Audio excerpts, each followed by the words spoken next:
Aisyah, isteri Rasulullah, kena fitnah berzina dengan orang lain. Cerita ni memang panas. Fitnah ni berlangsung selama 1 bulan. Waktu ni satu Madinah dalam keadaan stres sampai berpecah-pecah puak. Family Nabi pun teruk terkesan. Dan memang sangat teruk lah keadaan Madinah masa tu. Fitnah ni jadi selepas pertempuran Bani Al-Mustalik tahun ke-6 Hijrah lah. Masa ni Aisyah masih muda. Nabi dengan para sahabat masa tu dalam perjalanan balik daripada pertempuran Bani Al-Mustalik lah. Nabi memang selalu cabut undi dalam kalangan isteri Nabi, nak tentukan siapa yang boleh ikut pergi konvoi perang. So dalam vote tu nama Aisyah naik, jadi dia pun ikut lah. Zaman tu isteri Nabi ni dia orang akan bawa naik Haudaj. Haudaj ni apa? Kalau korang tengok movie Jet Li General lama-lama tu, dia orang akan bawa pemaisuri dia orang naik satu tandu yang tertutup. Itulah Haudaj. On the way dia orang nak balik, dia orang singgah lah rehat sebab dah penat berjalan lama. Aisyah tengah-tengah rehat tu, dia tiba-tiba rasa sakit perut. Jadi dia pun larilah kejap pergi nak settlekan sakit perut dia tu. Lepas selesai tu, Aisyah perasan kalung manik dia hilang. Jadi dia pun pergilah balik tempat yang dia buang hajat tu untuk cari kalung manik dia. Kalung manik tu daripada Yaman, memang aksesori yang fancy lah. Kalau kita pun hilang barang ke apa ke, memang kita akan pergi cari balik. So do Aisyah. So masa dia datang balik, dia tengok konvoi dia semua dah tinggalkan dia, dah tak ada orang, dah kosong dah tempat tu. Jadi Aisyah pun dia terus stay lah dekat situ dengan harapan orang akan perasan lah ketiadaan dia dan patah balik lah untuk ambil dia.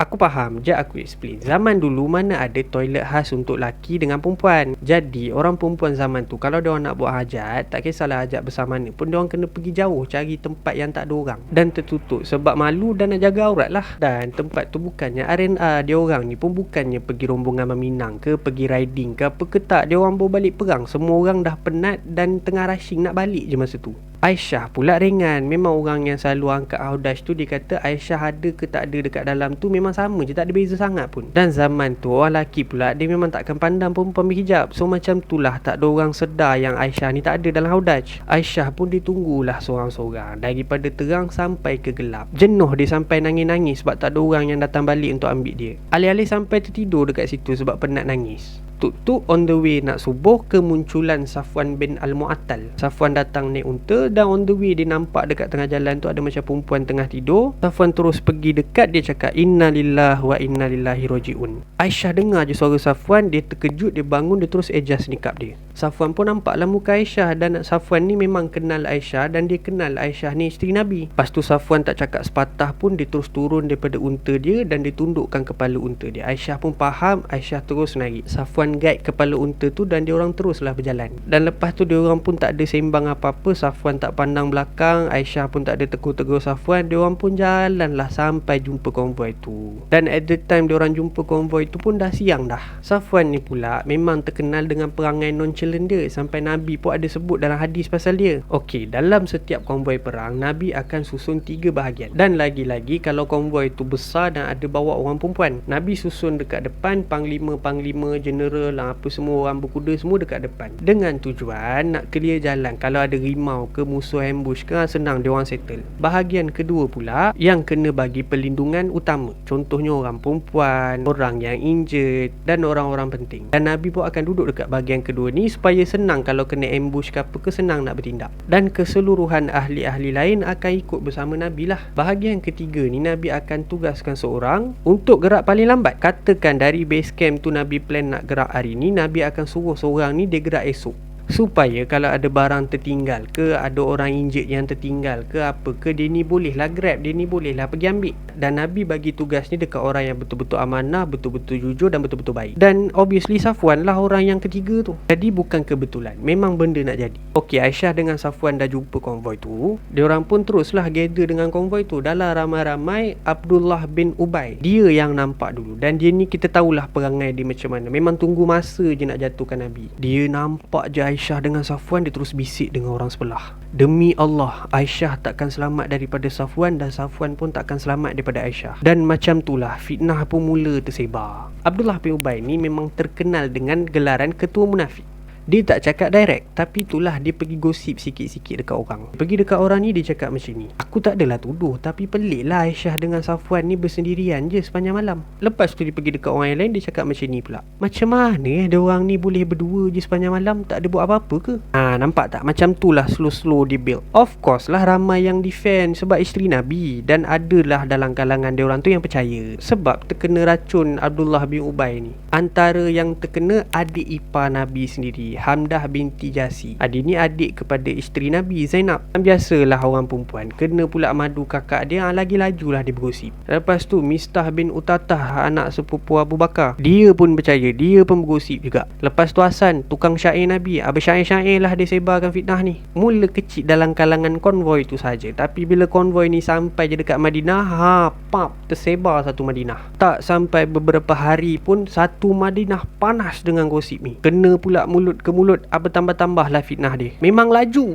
lagi laju dari STR masuk. Dekat pasar sambil orang beli-beli ikan, beli sayur, dia cerita, kau ada dengar tak pasal Aisyah? Dekat masjid pun orang bercerita, kau ada dengar tak Safwan dengan Aisyah ni kononnya dia orang ada buat something, kau ada dengar tak?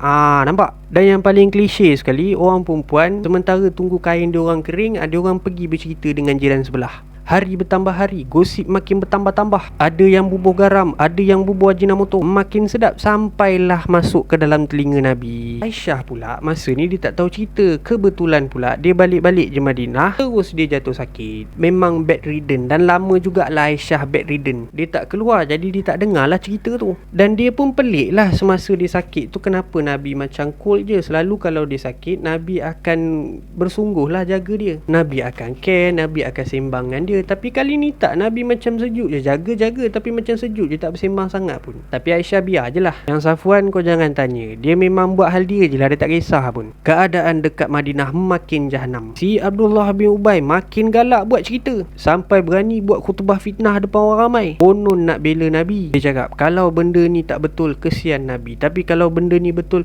kesian Safwan sebab kena zalim. Kononnya lah. Khutbah dia ni buat kaum Aus dengan Hazraj sampai bertumbuk depan masjid. Ada yang bela Aisyah, ada yang bela Nabi, ada yang bela Safwan. Memang total chaos. Nabi pula tertekan sebab tak dapat nak buat apa-apa. Kau bayanglah fitnah tu kena dekat isteri Nabi. Nabi sayang isteri dia, nak percaya tak boleh, nak menidakkan pun tak boleh. Sebab memang ada orang yang nampak betul-betul Aisyah ni balik berdua je dengan Safwan. Nak tanya Aisyah, lagilah gila kau. Nabi pun pergilah tanya pendapat sahabat Ali bin Abi Talib. Dan Ali cakap, ya Rasulullah, sesungguhnya Allah takkan menyempitkan kamu. Ramai lagi perempuan, tapi kalau kamu betul nak tahu, kamu tanyalah pembantu Aisyah. Maksud dia kata sabarlah kalau boleh. Dan kalau Nabi nak kahwin lain pun boleh, tak ada masalah kata dia. Tapi lagi baik kalau Nabi tanya dekat pembantu Aisyah. Dengar Ali bin Abi Talib cakap macam tu, bertambah kusut kepala Nabi. Nabi pun terus tanya dekat Usamah. Usamah cakap, ya Rasulullah, aku tak tahu apa-apa yang lain berkenaan kebaikan saja soal Aisyah. Usamah ni anak angkat Nabi lah. Memang dia rapat dengan Nabi dan dia rapat dengan Aisyah. Kemudianlah Nabi tanya dekat pembantu Aisyah, Barirah. Barirah pun cakap lah, dengan tegah dia cakap, ya Rasulullah, sesungguhnya aku tak nampak benda yang aku tak suka dekat Aisyah, kecuali dia kuat tidur dan roti dia ni selalu kambing makan. Dia selit sikit komplain dia mengenai Aisyah dekat Rasulullah. Lepas tu Aisyah pun sembuh. Lepas dia sembuh, sebab dah lama duduk dalam rumah, dia pun keluarlah berjalan-jalan. Dia pergi jumpa Ummu Mistah. Ummu ni sepupu kepada Abu Bakar As-Siddiq, kira mak saudara Aisyah lah. Ummu ni dia tak berapa tenang tau. Dia stres sebab anak dia si Mistah ni duk sibuk sebarkan fitnah mengenai Aisyah. Dia rancak lah. So Ummu ni dia tak tenang, tapi dia tahan, dia tak tunjuk apa sangat dekat Aisyah. Sambil dia orang berjalan-jalan tu, Ummu ni duk fikir, dia tersadung batu. Lepas tu dia terjatuh sikit. Lepas dia jatuh je, dia terus maki batu tu. Dia maki anak dia lah. Dia kata, celaka Mistah. Aisyah pun terkejut lah. Dia cakap, subhanallah, kau maki seorang lelaki yang keluar berperang dengan Rasulullah. Ummu ni dia serba salah. Dia terus tanya dekat Aisyah, wahai anak Abu Bakar, kau tak tahu ke apa yang anak aku cerita pasal kau? Tak tahu apa yang satu Madinah ni duk cerita pasal kau? Aisyah pun terpinga-pinga lah. Dia terus tanya balik,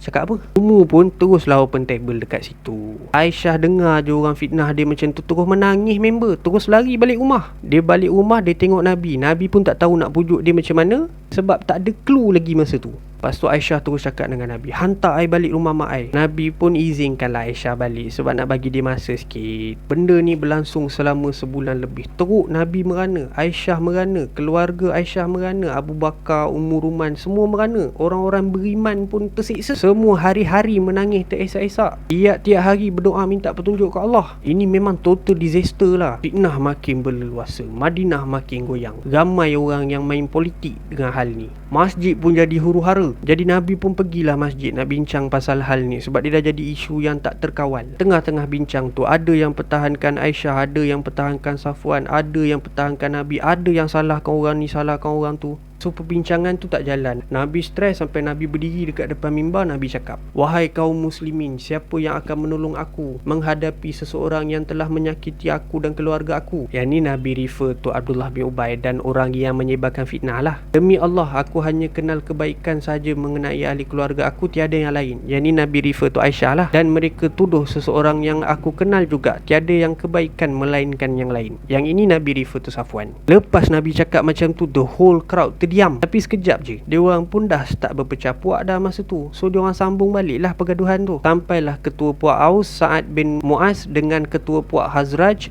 Sa'ad bin Ubadah, gaduh sampai bertumbuk. Sampai level macam tu sekali. Memang serabut. Nabi masa ni tak tahu dah nak buat apa dah. Lepas tu Nabi teringat dekat Aisyah. Dah lama tak tengok Aisyah. So Nabi pergilah rumah parents Aisyah nak jumpa dengan Aisyah. Sampai sana Nabi jumpalah Abu Bakar dengan Ummu Ruman. Dia orang pun teruk bersedih. Lepas tu Nabi terus masuk bilik, duduk depan Aisyah. Dan masa tu Nabi nampak Aisyah dalam satu keadaan yang sangat devastated. Sebab asyik nangis je. Dia nampak sangat penat dan tak bermaya. Nabi sayang Aisyah, tapi Nabi tak ada point untuk clearkan nama Aisyah. Aisyah pun dipandang Nabi, dia cakap, tangisan aku ni tak nak berhenti sampai aku rasa hati aku ni nak pecah. Lepas tu Nabi pun cakap slow-slow dekat Aisyah, wahai Aisyah, jika engkau tak bersalah, Allah akan membebaskan kamu. Tapi kalau kau berbuat dosa, bertaubatlah kepada Allah. And that time Aisyah stop menangis. Dia cakap dengan sabar dekat Nabi, demi Allah, kalau aku cakap aku tak buat, orang takkan percaya. Dan kalau aku mengaku sedangkan aku tak buat, Allah akan kata aku penipu. Jadi aku akan cakap macam mana Nabi Yusuf cakap, fasabrun jamil, Allahul musta'an ala ma tasifun. Lepas je Nabi dengar Aisyah cakap macam tu, something happen. Masa macam terhenti sekejap. Nabi terus tundukkan kepala. Semua orang terdiam. Aisyah, Ummu Ruman, Abu Bakar, semua terdiam. Dia orang tahu kalau macam ni maksudnya Nabi tengah nak menerima wahyu.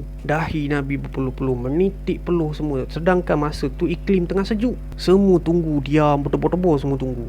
And then Nabi angkat kepala, pandang Aisyah dan Nabi senyum. Nabi cakap dekat Aisyah, wahai Aisyah, bergembiralah sebab Allah dah turunkan ayat untuk membebaskan kamu. Wahyu yang turun masa tu adalah dari surah An-Nur ayat 11 sampai 20. Nabi terus lafazkan ayat, aku petik sikit je daripada terjemahan dia. Sesungguhnya orang-orang yang membawa berita bohong itu adalah dalam kalangan kamu sendiri. Dan isi ayat ni menterjemahkan Aisyah bebas daripada segala tuduhan fitnah tu. Sekaligus Safwan pun bebas sekalilah daripada tuduhan zina tu. Dan orang-orang yang menyebarkan fitnah ni, Allah janjikan akan menerima hukuman dekat akhirat dan dunia. Nabi pun terus lega. Semua stres Nabi hilang. Beban selama sebulan Allah angkat macam tu je dari dada Nabi. Nabi terus senyum. Aisyah pun happy. Abu Bakar dengan Ummu Ruman terus nangis sebab happy anak dia dah terbukti tak bersalah. Berita wahyu turun bebaskan Aisyah ni tersebar satu Madinah. Satu Madinah dapat tahu dengan cepat. Lagi gempar. Sebelum ni gempar pasal fitnah Aisyah dengan Safwan tu. Ini gempar pula pasal wahyu yang turun membersihkan Aisyah dengan Safwan daripada fitnah tu. Siapa-siapa yang diam selama ni tak percaya dekat fitnah tu, dia orang terus lega dan dia orang happy lah. Orang-orang yang percaya dan bercakap pasal fitnah tu, dia orang malu sebab dia orang percaya dan bercakap pasal benda yang salah. Terus gempar, semua start cari siapa yang mula-mula sebarkan fitnah ni. Lepas tu Nabi terus buat pengumuman, jatuhkan hukuman hudud kazaf. Hudud kazaf ni hukuman untuk orang yang fitnah zina lah.